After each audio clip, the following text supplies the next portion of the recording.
Well, good morning. Welcome to today's webinar, 7 Reasons Pastors Love Church Management Software. My name is Peter Frank. I am the manager of Concordia Technology Solutions. I've been with this group for about 3 years now. Happy to be a part of the team. We've got a lot of great things going on, and I'm happy to share some of that with you today.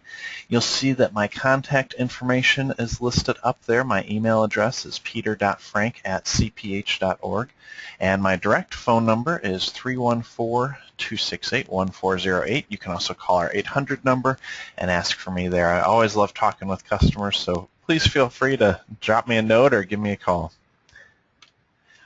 I am part of Concordia Technology Solutions. We are the publishing arm. We are the software arm of Concordia Publishing House, which is the publishing arm of the Lutheran Church Missouri Synod. We've been developing church management software for over 30 years now, since 1984, which just kind of boggles my mind. We have 2 church management software products, Shepherd Staff, which has been around since 1994, and Church 360 Members, which we've had since 2012. Now, I'm not planning on turning this into a sales pitch. In fact, most of our attendees today already have a church management software. Quite a few of them are actually using one of those 2 programs. So I don't plan to turn this into a sales pitch, although there is information at the end, and I always love talking to people about our products, so feel free to, if you have any questions, please feel free to ask me. I'd be happy to answer them. So today we're going to be talking about the results of a survey we did. We did this survey last year, and we surveyed over 1,000 of pastors and received over 200 responses. We've got a lot of great feedback from this survey. The feedback was from pastors of all different levels of experience, congregation size. We had people who are in large churches in a suburban setting. We had small parishes in the rural setting. Really all shapes and sizes use church management software, and I was really pleased to see the results that we had that widespread. Now, 77% of the respondents were senior or sole pastors. And I think that you'll find that is very common as we start talking about pastors using software. If it's a large church staff, you will have more of the need to have software in order to maintain or to keep knowledge of the records. And if you have a small church, then the pastor's often the one doing a lot of the work within the software. And so that wasn't really surprising. We see that quite a bit. 45% had been in the ministry for over 20 years. Now that was surprising to me to get these experienced pastors responding, and I think that's just great. We've found in working with customers that a lot of the times the pastors who have been doing this for a long time either got started early. We've been developing software for over 30 years now, and so pastors who were eager to get on the technology train started back in the 80s or 90s and have continued to use it today. Now you'll see that we did have a nice wide spread there. 22% were only in the ministry for 5 to 10 years, 18% 10 to 15 years, and 12 or 15 to 20. So we did have a nice spread, but it was kind of surprising to see how many had been in the ministry for that long. So of the survey respondents, 38% used church management software. Personally use it. That doesn't mean that the church used it, but only 38% of the pastors who responded actually use it themselves. And that was both surprising and disappointing for us, because one of the main reasons we make church management software is for the pastor's use. But we got a lot of good reasons as to why. Now, of those who used it, 85% found it useful, with 30% saying it was very useful. So the pastors who use it find that it does help them out. Only 15% didn't find it useful for them at all. Now, some of the biggest deterrents to using church management software one would be the cost. And we find that a lot where the impression is that church management software is expensive. And in some cases, that's not just an impression. A lot of the software can be very expensive, costing thousands of dollars a year or hundreds of dollars a month. We definitely take that into consideration, that smaller churches cannot afford as much. And so we do price our software accordingly. And so there are some good options. But that's not why I'm here today. Another big deterrent is the secretary. The church secretary can often be the reason why the pastor doesn't use church management software. And that can go one of two ways. One's in a more positive light, one's in the negative light. In the positive light, often the secretary is the one who's doing all the work in the software. Sometimes it's called administrative assistant or office manager, but we kind of wrap that up into secretary because that was the phrase that most of the people in the survey responded using, was that the secretary is the one who uses the software, enters the information, keeps it up to date, and so when the pastor needs to know something, he goes to the secretary. On the negative side of things, sometimes it's the secretary that prevents the pastor from using it. The secretary maintains the records and doesn't want anybody else touching it, and so they'll prevent the rest of the church staff from going in and doing that. And there's something to be said for having a single source of data entry, but there's a lot that could be lost by not allowing pastors to use the software. But the number one reason that we saw was that the pastors who are not personally using it, who have it at their church, they don't see the need for it. And that's what we're going to address today, is that there is a great need for it. It can be very useful in the pastoral ministry. And so we're going to go through some of that. So our webinar goals today, by the end of this webinar, I hope that you learn what church management software offers for pastoral care. We found that many pastors don't see the need for it because they don't even know what it offers. And so we're going to talk through what you can do with church management software, how pastors are currently using it in their ministry. Like I said at the beginning, this was based off the survey. We've got a lot of great ideas on church management software, but it means nothing if it's not being used in the field. And so that's why we wanted to focus on what are actual pastors using church management software for. And lastly, how can you use it in your ministry? If you leave here without at least one idea on how you can better use church management software in your ministry, then we haven't done our job. So those are the three goals. We'll go ahead and get started in the 7 reasons. So the first one is a pretty basic one, finding contact information quickly. Now this can be basic contact information like phone numbers or addresses, email addresses. Within the business world, there's a thing called CRMs, customer relationship managers. And for some people who come from the business background, I'll use that phrase that church management software essentially is a CRM for churches. That kind of resonates with those who did not go through the system of going into the ministry straight out of college. They've been in that world before. They have a better understanding that it's important to keep all of your customer information in one place. And so for a church, keeping all that basic contact information for the members is important. However, it goes beyond that and tracks non-standard contact information, and contact maybe isn't the best word to use there, but information about your members such as your family. In the business world, we tie different employees together in a company or in an organizational structure, but it's even more important to understand the family dynamics of the members of your congregation. And so what church management software can do is show you those connections and allow you to quickly view information about the person's spouse or children. One thing that we found from our survey is that work hours is important. Churches keep different work hours than their members, in that the pastor, while he's constantly working throughout the day, he's in the office the standard business hours, and so are his members, and so he's not able to reach out to them while they're at work. It's not a business transaction or anything like that. It's a ministry discussion, and so finding out when individuals are working is important. Now, the exceptions are even more important now. So if somebody's working second shift or third shift and the pastor is planning for a meeting, he'll know not to contact them in the evening, but rather during the day is a better time to do that. Preferred communication method is also important. Being able to find out, okay, does this person respond only to emails, or is it better to call them? Within a church, you'll have a wide variety of preferences, and to try to remember that is tough depending on your church size. If you have only 30 people, they have different methods of how they prefer to communicate. That's tough enough, but if you have a congregation of 400 or 1,000, it's even worse.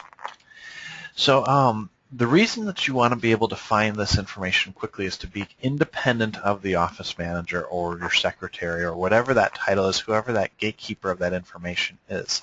I've been in churches working with the staff and how to implement software, and I've seen it myself where the pastor will come up and ask the secretary, well, can you get me so-and-so's phone number? And the secretary just logs in, handwrites the phone number on a sticky note and hands it to the pastor. And while that's all fine and good, it's an unnecessary step to have to ask somebody else for that information when it's readily accessible. And so that's what's great about church management software for the pastor, is that at any point in time, he can go in and find that information regardless of who's sitting in the office with him or who's available. And for evenings and weekends when there's an emergency, that becomes invaluable to be able to get that information right away. So that's number one, the number one reason why. Next is to stay informed and organized.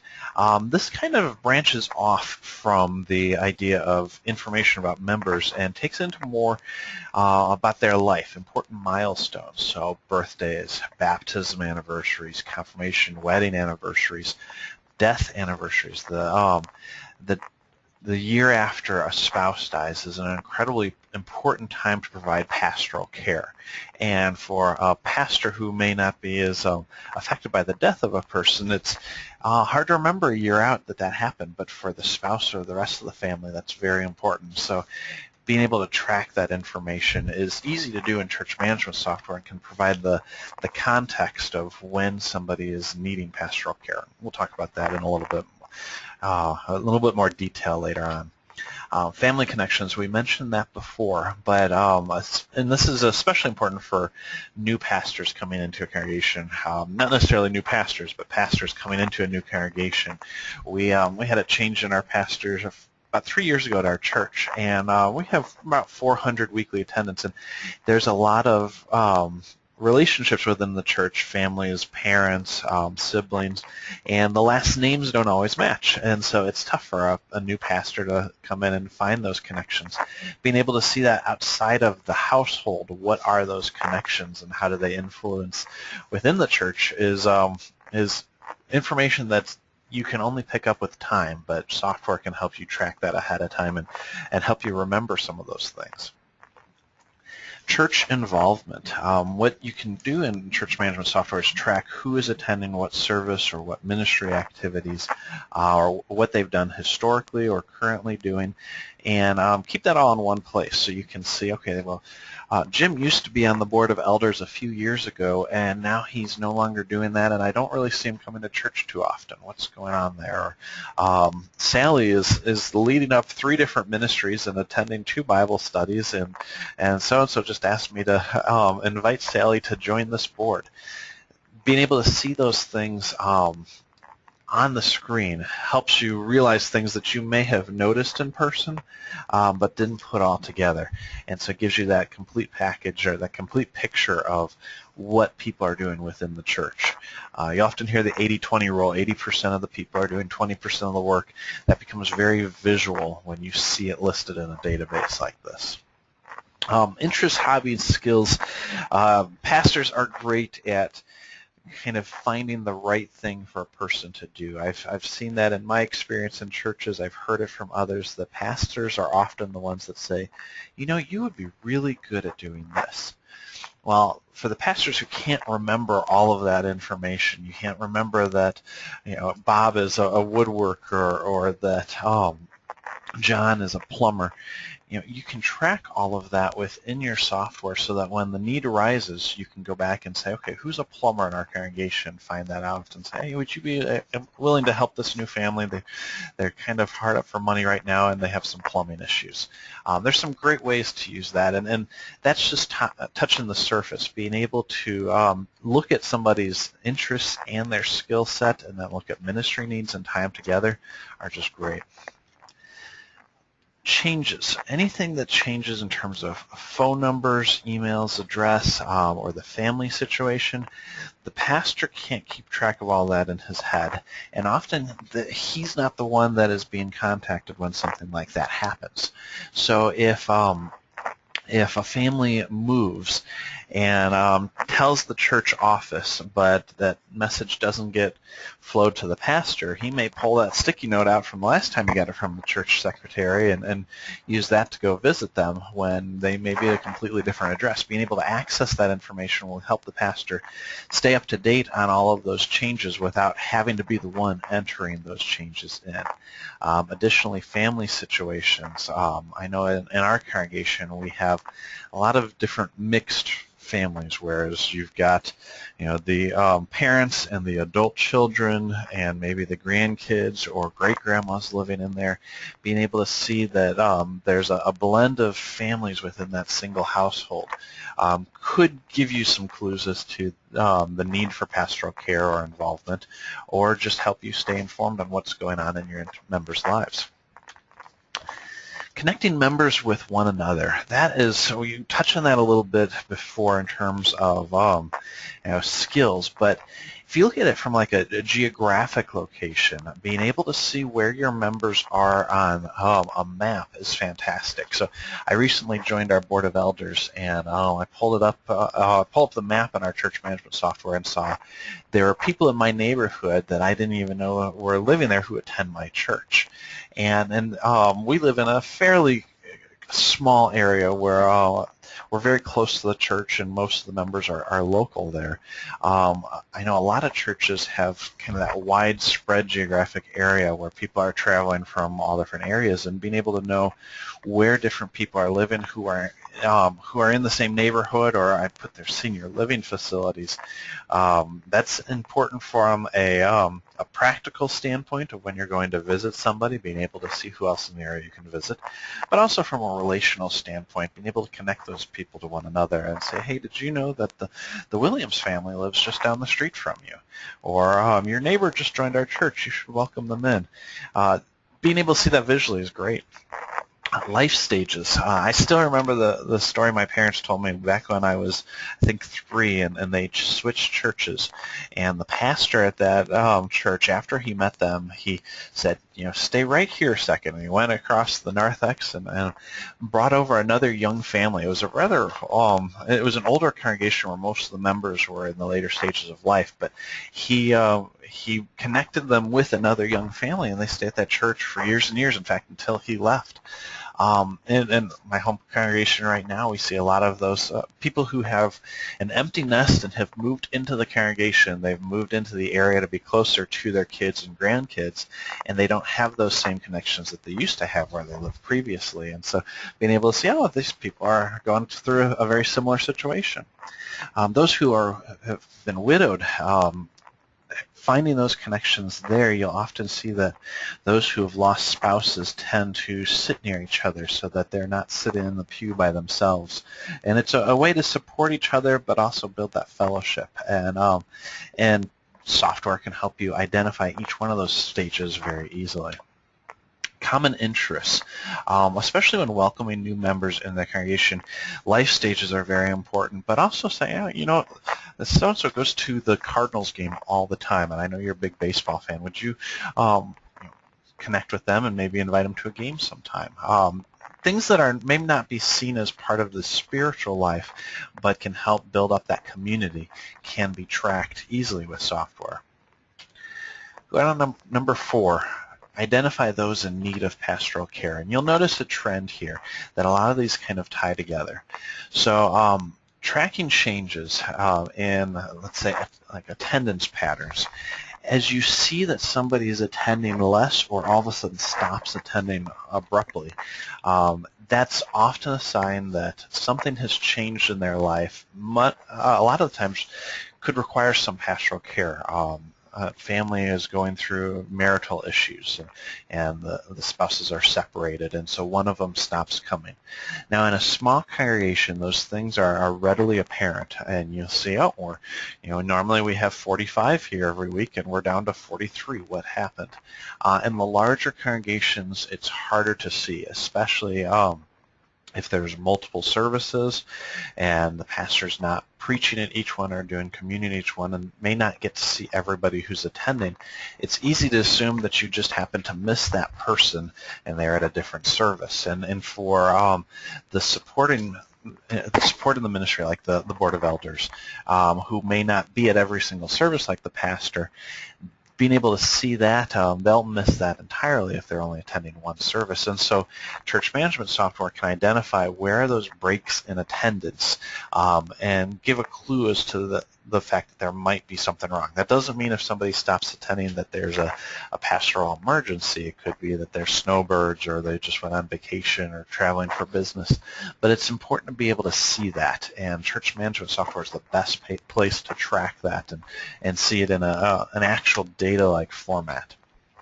Offerings. I know that's kind of a sensitive area. Many churches don't want the pastor seeing what is being given by whom. But being able to track the trends in offerings can really identify pastoral care needs. If somebody lost a job, their giving may decrease significantly all of a sudden. Or if somebody is unhappy with the way leadership has made a decision, they may not stop attending, but they may try to take it out by reducing their offering. Silly things like that actually happen in congregations. Being able to see that would allow the pastor to address those needs or hopefully find help or guidance to those who need it. Communion, tracking communion attendance, and this goes back to how church management software is so different from things that are used in the business world. You don't find a field for communion or last time attended communion in a business software, but that's something that's a unique need of the church that software can help you manage. When was the last time this person communed? And that could be very different than attendance if you have people who are shut-ins or in the senior living facilities. They may not be able to attend worship, but they do regularly commune by the visits that you as a pastor would make or have your elder take to them. And so being able to see last time communed is extremely important. And if that was many months ago, it may be a time to get in your car and go down and visit, and this will help you track that. And then family changes. We talked about that a little bit already. If there's a split in the family or somebody moves out, a child moves away to college, I know that's often a struggle for the parents when they either have an empty nest or have one of their children leave for the first time. And that's a good time for conversation. On that note, tracking pastoral visits. So once you have the need for pastoral care and you go to visit them, how do you track that so that you can see the last time that that person was visited? And so church management software allows you to track who is the visitor. Is it the pastor? Is it the elder? We could add deaconess or lay minister or volunteers even on there. Some churches have great volunteer programs where retirees will go and visit the shut-ins. People who have the time to go to visit those who need the company. So you can track exactly who is visiting and who they visited, whether it was an individual or a household. And that can be important to distinguish that, because sometimes just because you visited the household doesn't mean you got to talk to everybody who is there who really needed to have that visit. You can also track the type of visit. Was it a new member visit, or was it following the death of a family member 1 month out? And you can see exactly what was going on in that visit. And so the church management software just provides a great place for you to store all of that useful information that you'll want to look up from time to time and as you're providing that care. Keeping private information private. A lot of the conversations that a pastor has should always stay with the pastor. And so sensitive information from counseling sessions, prayer requests that come up with the pastor but are not necessarily meant for Sunday morning during the prayers. Medical information. There's all sorts of HIPAA laws that restrict that and prevent what can be shared. And so a lot of the times pastors will just keep that to themselves and rely on their own memory to track that. Well, church management software can allow you to input that but keep it secure and only share with those who it needs to be shared with. And so that if you have a multi-pastor congregation, it can be shared with just the pastors. And so rather than having that verbal conversation and both pastors trying to remember it, they can put it in there. It says can be seen by pastors only, or sharing information with the elders as well. Church staff may need to know certain information, even if it's outside of the pastoral role or the elders, but if it's somebody like a youth leader who needs to know that information about that family, but it doesn't need to go to everybody, it can be shared with them. And so you can designate who gets to see what.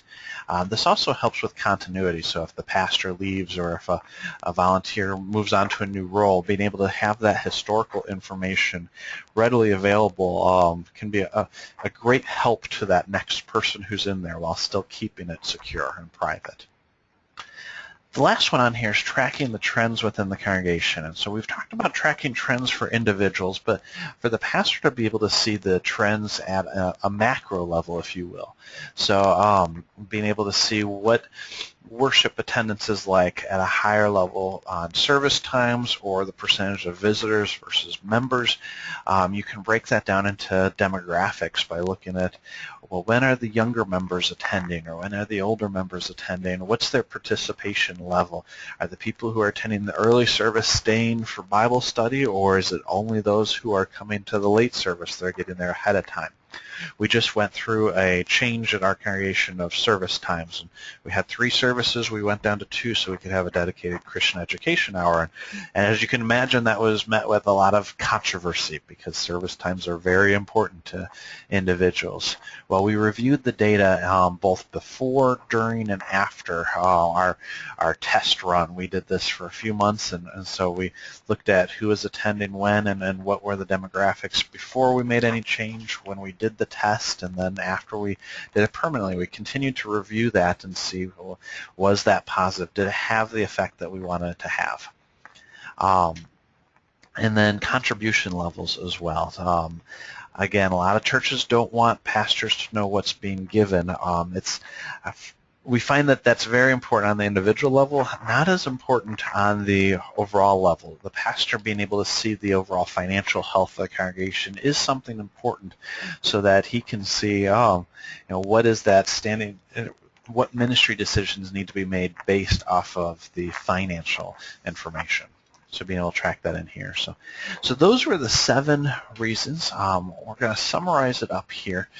So church management software is useful for storing and accessing information about your members. Pardon my typo there for accessing. But church management software is a great place to keep that information that you need.